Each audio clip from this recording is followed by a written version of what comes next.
আসসালামু আলাইকুম এভরিওয়ান।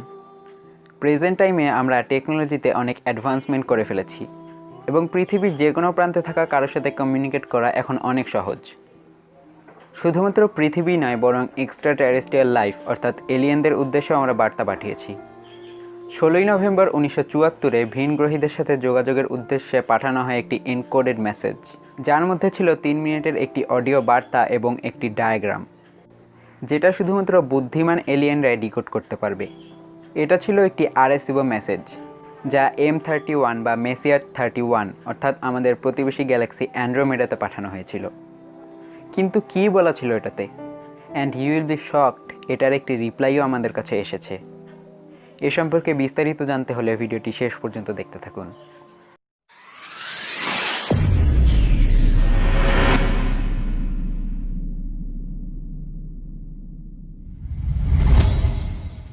এই আরএসইও মেসেজটি পাঠানো হয় পুয়ের্তো রিকোতে অবস্থিত অ্যাক্টিভ সেটি আরএসইও অবজারভেটরি এবং মেটি আরএসইও অবজারভেটরি থেকে।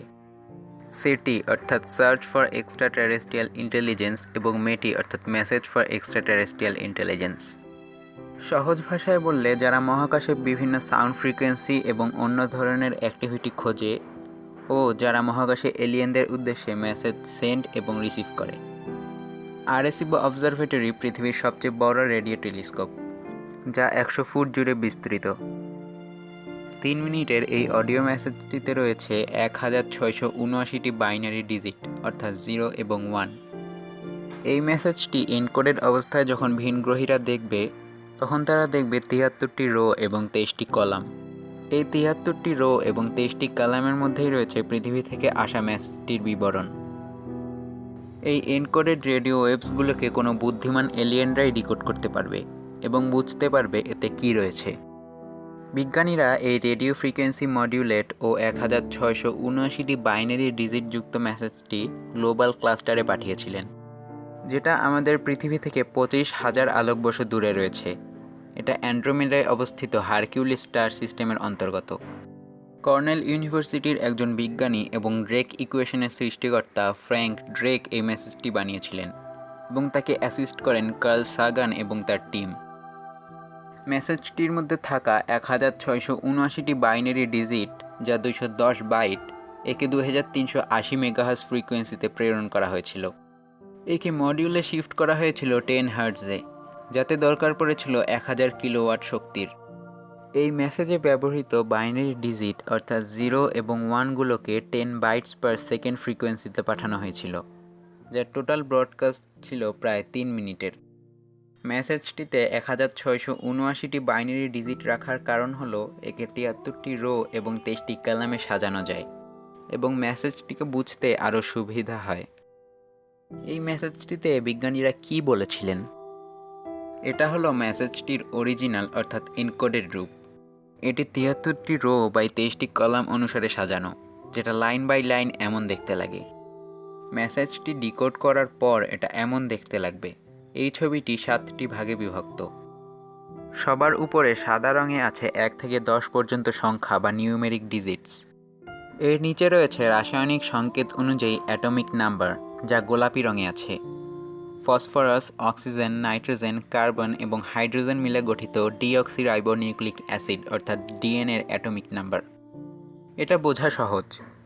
1, 6, 7, 8 এবং 15 হলো হাইড্রোজেন, কার্বন, নাইট্রোজেন, অক্সিজেন এবং ফসফরাসের অ্যাটমিক নাম্বার, যা হলো ডিএনএর উপাদান। এর নিচে থাকা সবুজ রঙের বস্তুগুলি হলো ডিএনএর ফর্মুলা। এর নিচে কী রকমের ডিএনএ এবং কত ধরনের স্ট্রাকচারের ডাবল হেলিক্সের ডিএনএ রয়েছে আমাদের পৃথিবীতে, তা সাদা এবং নীল রঙে রয়েছে। এর নিচে আছে লাল রঙের একটি মানুষের প্রতিচ্ছবি। পৃথিবীতে সব মানুষের অ্যাভারেজ হাইট কত সেটা মাথায় রেখে এটা আঁকা হয়েছে, এবং আমাদের পৃথিবীতে কত মানুষ রয়েছে সেটা নীল এবং সাদা রঙে রয়েছে। এর নিচে হলুদ রঙেরগুলো হলো আমাদের সৌরজগৎ বা সোলার সিস্টেমের স্ট্রাকচার। যেহেতু 1974 সালে প্লুটোকে একটি গ্রহ হিসাবে ধরা হতো, তাই এখানে অন্য সব গ্রহের সাথে প্লুটোকেও রাখা হয়েছে এবং এখানে পৃথিবীকে একটু উঁচু করে দেখানো হয়েছে, যাতে বোঝা যায় এই মেসেজটি কোন গ্রহ থেকে পাঠানো হয়েছে, এবং এর জন্য এর ঠিক উপরেই মানুষের ছবিটি আঁকা হয়েছে। এবং সবার নিচে গোলাপি এবং সাদা রঙেরটি হলো অ্যারেসিবো রেডিও টেলিস্কোপের ডাইমেনশন এবং ডিস্ক অ্যান্টেনা। যেহেতু একে অ্যান্ড্রোমিডায় অবস্থিত গ্লোবিউলার ক্লাস্টারে পাঠানো হয়েছিল, যেটা আমাদের পৃথিবী থেকে 25,000 লাইট ইয়ার্স দূরে, তাই এটি সেখানে পৌঁছাতে 25,000 বছর সময় লাগবে এবং এলিয়েনদের রিপ্লাই আমাদের কাছে আসতে আরও 25,000 বছর। অর্থাৎ এর রিপ্লাই পেতে আমাদেরকে 50,000 বছর ওয়েট করতে হবে। কিন্তু সবাইকে চমকে দিয়ে 2001 সালে এই মেসেজটির একটি রিপ্লাই এলো, যেটা দেখতে ছিল এরকম, একদমই সিমিলার কিন্তু একটু আলাদা। এই মেসেজটি পাওয়া গিয়েছিল ইউনাইটেড স্টেটসের হামসিফিয়ারে চিলবল্টন নামক রেডিও স্টেশনের কাছে। এটি একটি শস্য ক্ষেতে প্রিন্ট করা হয় এবং এর ডিজিটাল প্রিন্টও পাবলিক হয়, যেটা আপনারা দেখতে পাচ্ছেন।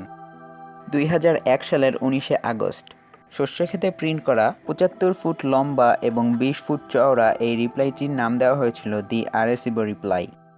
এই রিপ্লাইটি আরেসিবো মেসেজের একদম সিমিলার ছিল, শুধুমাত্র 3-4টা জিনিস আলাদা। যেমন ডিএনএ স্ট্রাকচারে কার্বনের জায়গায় ছিল সিলিকন, ডাবল হেলিক্স ডিএনএর জায়গায় ছিল ট্রিপল স্ট্রাকচারের ডিএনএ। এর নিচে মাথা বড় শরীর ছোট একটি বেটে এলিয়েনের ছবি এবং হলুদ রঙে থাকা তাদের সোলার সিস্টেম। রেডিও টেলিস্কোপটি ছিল ফুলের আকৃতির। যেমনটা আপনারা হয়তো বুঝেই গিয়েছেন, এটা মোটেও কোনো এলিয়েনের রিপ্লাই না, এটা কয়েকজন মানুষের ধাপ্পাবাজি মাত্র। কেনই বা এলিয়েন মেসেজ পাঠাতে যাবে দেখা না করে? এবং এই মেসেজটির রিপ্লাই এত তাড়াতাড়ি আসার কথাও নয়। এই মেসেজটি পাঠানোর মূল উদ্দেশ্য এলিয়েনদের সাথে কমিউনিকেট করা হলেও এটি একমাত্র উদ্দেশ্য নয়। এর অন্যতম উদ্দেশ্য হলো মানুষের টেকনোলজিক্যাল অ্যাডভান্সমেন্টের প্রদর্শন এবং মানব সভ্যতার ক্ষমতার প্রদর্শন করা, যে তারা 1974 সালে 25,000 লাইট ইয়ার্স দূরে একটি মেসেজ পাঠানোর ক্ষমতা রাখত। এবং এর আরেকটি উদ্দেশ্য ছিল নতুন প্রজন্মের ছেলেমেয়েদেরকে মহাকাশ বিজ্ঞানের প্রতি আগ্রহী করা। তবে বিজ্ঞানীরা আশাবাদী লক্ষ লক্ষ বছর পরে হলেও এটা এলিয়েনদের কাছে পৌঁছাবে। আচ্ছা, আপনি যদি সেই মানুষটি হতেন যিনি এই মেসেজটি তৈরি করেছেন, তাহলে কী বার্তা পাঠাতেন ভিনগ্রহীদের উদ্দেশ্যে? তো আজকের ভিডিওটা এই পর্যন্তই। ভিডিওটি ভালো লাগলে অবশ্যই একটি লাইক দিয়ে দেবেন। আর যদি ভিডিওতে কোনো ভুল হয়ে থাকে অথবা আপনার যদি কোনো প্রবলেম অথবা কোনো কোশ্চেন থাকে, অবশ্যই কমেন্টে লিখে জানাবেন। এবং এই ভিডিওটি আপনার ফ্রেন্ডস অ্যান্ড ফ্যামিলির সাথে শেয়ার করুন, যাতে তারাও এই ব্যাপারগুলো সম্পর্কে জানতে পারে। এবং এই ধরনের ভিডিও পেতে আমাদের চ্যানেলটিকে অবশ্যই সাবস্ক্রাইব করবেন এবং পাশের বেল আইকনে ক্লিক করে অলে সিলেক্ট করে দিবেন আমাদের সব ভিডিওর নোটিফিকেশন যাতে আপনার কাছে পৌঁছায়। তো আজকের ভিডিওটা এখানেই শেষ করছি। ভালো থাকবেন। আসসালামু আলাইকুম।